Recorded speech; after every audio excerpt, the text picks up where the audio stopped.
मंगलवार को पांसल गांव के लोगों ने विभागीय लापरवाही के चलते पांसल गांव स्थित लक्ष्मीनगर कॉलोनी की आबादी भूमि नगर विकास न्यास के नाम दर्ज होने पर पांसल व लक्ष्मीनगर कॉलोनी वासियों ने आपत्ति जताते हुए जिला कलेक्टर के नाम ज्ञापन सौंपा।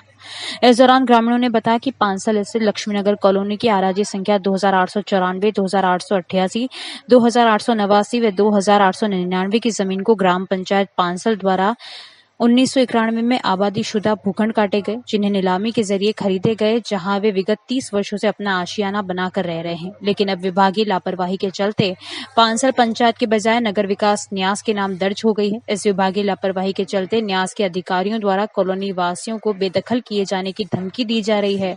ग्रामीणों ने जिला कलेक्टर के नाम ज्ञापन सौंपकर न्यास को पाबंद कर कॉलोनी वासियों को बेदखल नहीं किए जाने की मांग की है। भीलवाड़ा से पॉपुलर न्यूज के लिए ब्रिजेश शर्मा की ये रिपोर्ट। में भारतीय स्वागत सरकार है सर, ये जमीन ग्राम पंचायत की अलॉटमेंट हुई, कलेक्टर था कहने से। उसके बाद RWA उदयपुर में केस चला। उदयपुर RWA ने केस को पंचायत के पक्ष में फैसला किया। उसकी कॉपी जिला कलेक्टर यहाँ लिखी हुई है। उसके बाद 88 में एक सरपंच का दिलीप से सकता जिला कलेक्टर ने आदेश निकाला कि इसका पैसा जमा कराओ चालान से।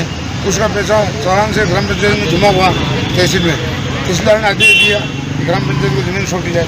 ग्राम पंचायत ने फिर जिला CO से नक्शा प्लान बना के ऑक्शन किया, बाद में विज्ञप्ति निकाली।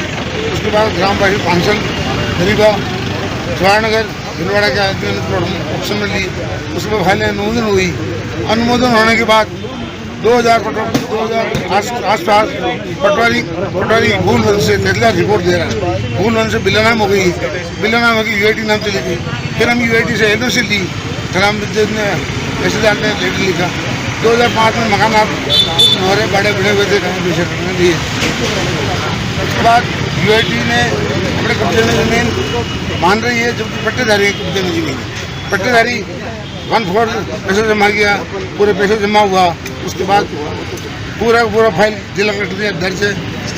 रजिस्ट्रियाँ हो गई पंचायत से, first registry, second registry, plot बिक भी गए, ये भी गए। बाकी प्लॉट धरी वो माफिया चाहते हैं, कुछ नेता चाहते हैं कोडे में एक प्लॉट आ जाए और हम लोगों को मिल जाए। ऐसा हम रहेंगे, हम मरेंगे, छोड़ेंगे नहीं प्लॉट। यही लेके चाहिए। दिलीप से सकता भूतपूर्व सरपंच लक्ष्मीनगर विहार के लिए UIT ने जो एक नाते प्रमाण पत्र जारी करके लोगों को 20 तारीख का जो नोटिस दिया कि 20 तारीख तक कब्जे हटा लिए जाए, जो 21 तारीख को ये लोग शाम को एक नोटिस जारी करके वहाँ पर भेज रहे हैं, जो फर्जी है बिल्कुल। उससे पहले हमने कलेक्टर साहब को ज्ञापन दिया तो कलेक्टर साहब ने ADM साहब को जांच भेज दी। उनकी जांच नहीं हुई, उससे पहले हम लोगों के पास एक नोटिस पहुँच चुका है। वो बिल्कुल गलत तरीके से भेजा गया है। और UIT की अगर ज़मीन है तो UIT की पांसल में अगर ज़मीन खाली करवानी है तो 1000 बीघे के ऊपर UIT की ज़मीन के ऊपर लोगों ने अतिक्रमण करके, जिसकी हमने 10 बार रिपोर्ट जांच करने के लिए भेज दी है और उनकी हमने शिकायतें कराई है। जबकि उन ज़मीनों के ऊपर नहीं हो रहा, क्योंकि वो लोग सत्ताधारी पार्टी के जो लोग हैं उनके पक्ष में चल रहे हैं, उनका ऊपर माथे पे हाथ है। लेकिन इन गरीबों के जो हमारे जो प्लॉट है, इन गरीब व्यक्तियों के जो प्लॉट है, इनको ढाने के लिए एक राजनीतिक षड्यंत्र रचा जा रहा है, जिससे कलेक्टर साहब से आज हम निवेदन करना चाहते हैं कि इस राजनीतिक षड्यंत्र की कमर तोड़ आपको जवाब देना चाहिए और जनता के हक में एक फैसला देना चाहिए कि जो हमारे पास पट्टा, मिसल और रजिस्ट्री हमारे पास है, उसके ऊपर कार्रवाई करते हुए इस ज़मीन को इन लोगों को हक देना चाहिए।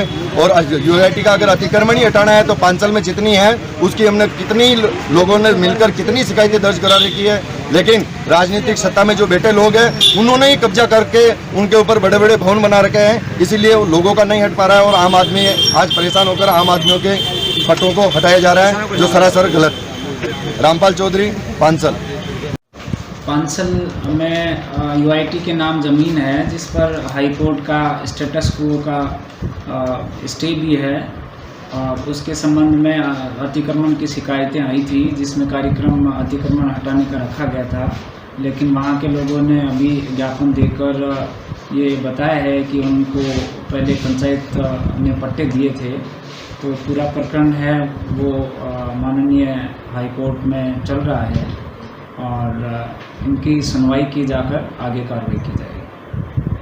बातें उसमें कुछ छूट गई थी, उसमें मैं आगे जोड़ते हुए बताता हूँ कि 1988 में भी तहसीलदार भीलवाड़ा ने यूआईटी से लिखा था, एनओसी मांगी थी कि ये ज़मीन पंचायती को आबादी विस्तार के लिए दी जा रही है, उसमें आपको कोई आपत्ति हो तो प्रकट करें। तो 88 में तहसीलदार मतलब यूआईटी से कहते लिखा कि ठीक है, हमें इसमें कोई आपत्ति नहीं है और इसका एक प्लान बना के इसको जो एक ढंग से उसको विधिवत विकसित करें। उसके बाद आगे चलता रहा। फिर जब 92 में 92 में कलेक्टर साहब ने एक नोटिस दिया था कि अखबार में विज्ञप्ति जारी की थी, तो अखबार में जारी करके कि भाई पट्टाधारी को आपको क्या आता है, आपको जो है अपना कुछ वो पक्ष करना होता आप पक्ष रखें और नहीं तो हम ये पट्टे आपके निरस्त कर दिए जाएंगे, तो 7 दिन में रखें। तो अब उसके तहत फिर वापस कलेक्टर साहब ने उसी विज्ञप्ति के 2-3 दिन बाद में ही उस आदेश को वापस विड्रा कर लिया। हम हाई कोर्ट में गए जोधपुर, तो वापस आदेश को विड्रा कर लिया। तो इसका मतलब ये है कि कलेक्टर साहब ने उस समय हमारे उन पट्टों को मानते हुए वो करके, और जब उनके भी ध्यान में है कि पट्टे हैं और वो पट्टों को सही मानते हैं, उनको जो है वापस अपने आदेश को विड्रा कर लिया। फिर उसके बाद में पटवारी की गलती से 7 से हुआ मानवीय भूल हुई है, जानबूझ के किया, उस जमीन को आबादी से बिला नाम दर्ज कर दिया। तो आबादी से बिला नाम दर्ज करने के लिए कोई आदेश तो चाहिए, बिना आदेश के उसको बिला नाम कैसे हो सकता है? और बिला नाम आदेश हो गया। फिर उसके बाद में वो जमीन जो है बिला नाम रहती तो हुए, फिर ये गवर्नमेंट का जनरल सर्कुलर जारी हुआ था कि पैराफेरल एरिया में जहाँ भी जो बिला नाम ज़मीनें हैं वो यूआईटी या नगर परिषद के नाम पर, स्थानीय निकाय के नाम पर कर दिया जाए। तो उस आदेश के तहत जो वो यूआईटी के नाम ज़मीनें 2008 में चली गई।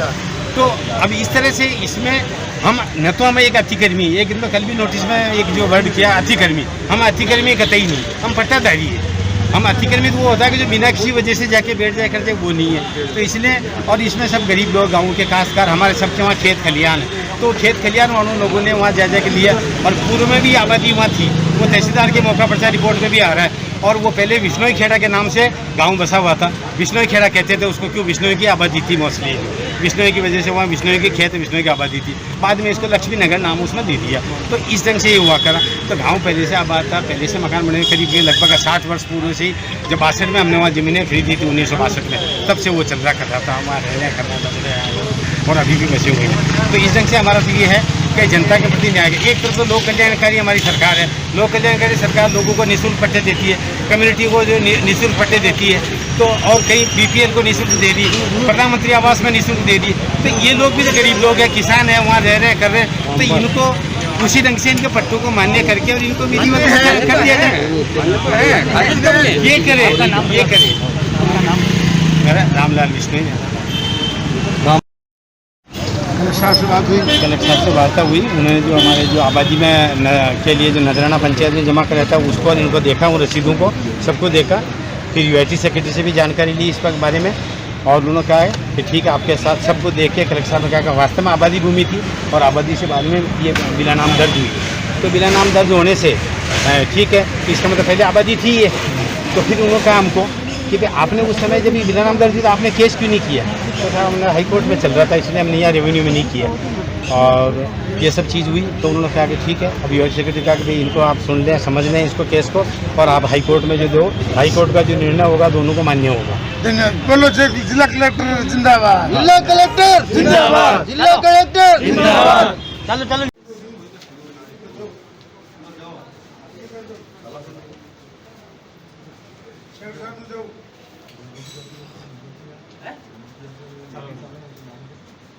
पॉपुलर न्यूज ऐप से जुड़े रहने के लिए हमारे YouTube चैनल को सब्सक्राइब करें, लाइक करें एवं बेल आइकन को दबाना न भूलें, जिससे कि हमारे वीडियो का नोटिफिकेशन आप तक सबसे पहले पहुंचे। धन्यवाद।